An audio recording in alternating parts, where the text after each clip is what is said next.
Hai semua, pastinya semua orang sudah mengetahui tentang PT Freeport Indonesia yang berada di Irian Jaya dan terkenal akan tambang tembaga dan emasnya. Saking banyaknya jumlah biji tambang yang ada di tambang PT Freeport ini, membuatnya menjadi tambang tembaga dan emas yang terbesar di Indonesia dan salah satu yang terbesar di dunia. Di balik itu semua, ternyata sejarah pembangunan tambang PT FI ini sangatlah sulit dan membutuhkan waktu bertahun-tahun untuk merencanakan dan membangunnya. PT Freeport Indonesia ini merupakan bagian dari holding badan usaha milik negara dan sahamnya ini dimiliki oleh Inalum serta Freeport-McMoRan yang berasal dari Amerika. Meski berada di Indonesia, namun mayoritas kepemilikan tambang emas ini berada di tangan perusahaan tambang asal Amerika tersebut dan membutuhkan waktu 51 tahun untuk mengembalikan PT Freeport ini kembali ke Indonesia.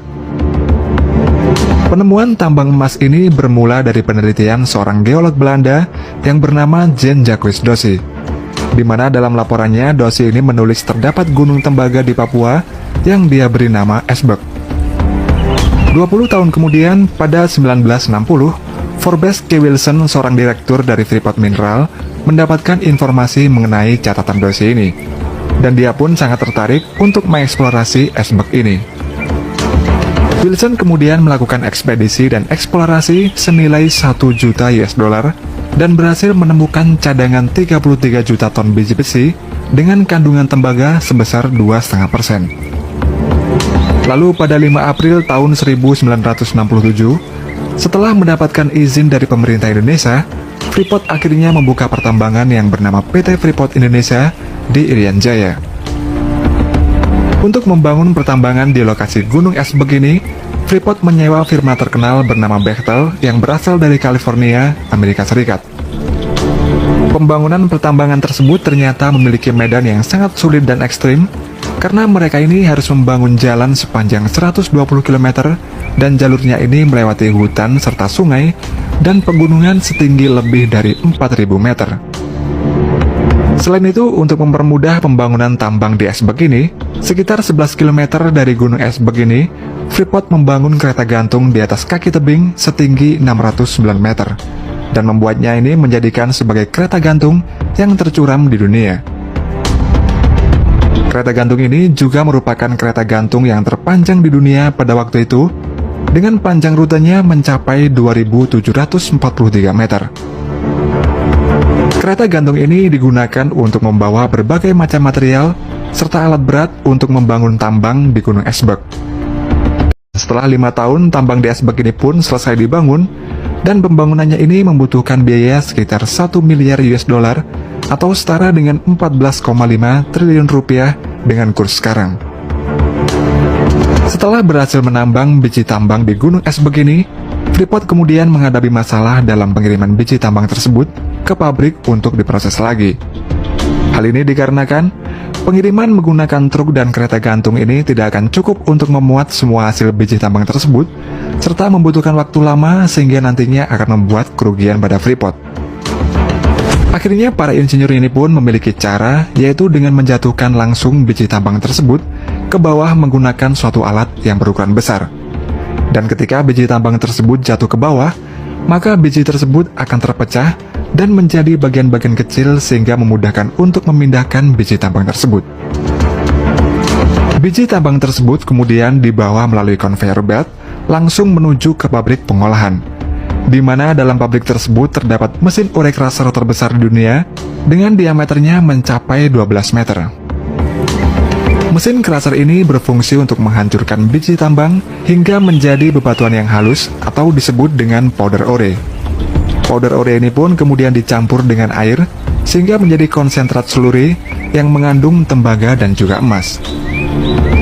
Untuk selanjutnya, konsentrat ini pun diproses lagi dengan cara dilebur atau disebut juga dengan smelter, di mana setiap tonnya ini terkandung 317 kg tembaga, 30 gram emas, dan sekitar 30 gram perak. Kemudian pada Desember 1972, hasil pengolahan biji tambang ini pun dikirim pertama kalinya menggunakan kapal di pelabuhan Irian Jaya. Setelah itu, karena cadangan Esbek ini diperkirakan habis pada 1987, maka pada tahun 1984, pimpinan Freeport McMoran memerintahkan semua jajaran Freeport untuk eksplorasi mencari lokasi tambang lain. Akhirnya pada tahun 1987, mereka berhasil menemukan Gunung Grasberg yang berjarak 3,2 km dari Gunung Esberg dan mengandung emas dengan kadar yang sangat tinggi. Grasberg ini diperkirakan memiliki cadangan sebanyak 40,3 miliar pon tembaga dan 52 juta troy ounce emas, serta merupakan cadangan tembaga dan emas terbesar yang pernah ditemukan di dunia.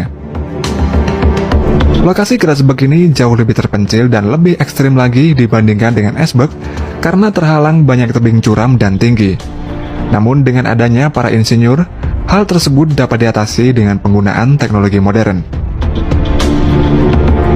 Kemudian karena terdapat tebing yang menghalangi antara Esberg dan Grasberg ini setinggi 4.000 meter lebih, maka untuk membuat akses tambang Esberg ke Grasberg, Freeport ini membuat heat road yang tidak seperti jalan pada umumnya.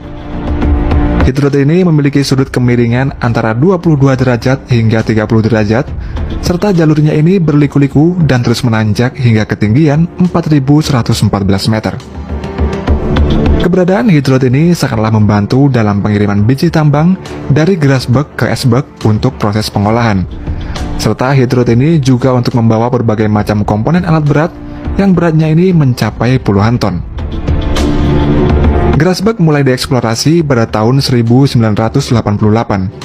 Proses penambangan pada Grasberg ini dilakukan non-stop siang dan malam, di mana setiap harinya dapat menambang sebanyak 600.000 ton biji tambang per harinya dengan menggunakan berbagai macam alat berat yang terbesar di dunia. Salah satu alat berat yang digunakan dalam pertambangan Grasberg ini yaitu menggunakan shovel yang terbesar, di mana dalam sekali angkut alat ini dapat mengangkut bebatuan tambang sebanyak 80 ton per angkutnya. Dan juga untuk dump trucknya, mereka juga memiliki yang terbesar dengan kapasitas tampung sebanyak 320 ton dan beratnya mencapai 500 ton dalam kondisi penuh. Namun di balik itu semua, sejak 1967 sampai 2018 atau sepanjang 51 tahun lamanya, perjalanan bisnis Freeport ini penuh dengan polemik dan berbagai isu. Mengingat selama puluhan tahun tambang penuh potensi mineral ini dinilai lebih banyak memberi manfaat ke Amerika daripada ke Indonesia. Lalu sampai akhirnya Presiden SBY menerbitkan Undang-Undang Minerba Nomor 4 Tahun 2009 yang menekankan wajibnya divestasi dan perubahan rezim perusahaan tambang dari kontrak menjadi izin usaha pertambangan khusus. Namun sayang sampai akhir periode, upaya renegosiasi dan divestasi ini tidak kunjung selesai. Upaya divestasi ini kembali digalakkan oleh Presiden Jokowi. Selama 3,5 tahun, tim yang dibentuk oleh Presiden Jokowi ini aktif negosiasi ke PT Freeport McMoran untuk mengakuisisi 51% saham PT Freeport Indonesia.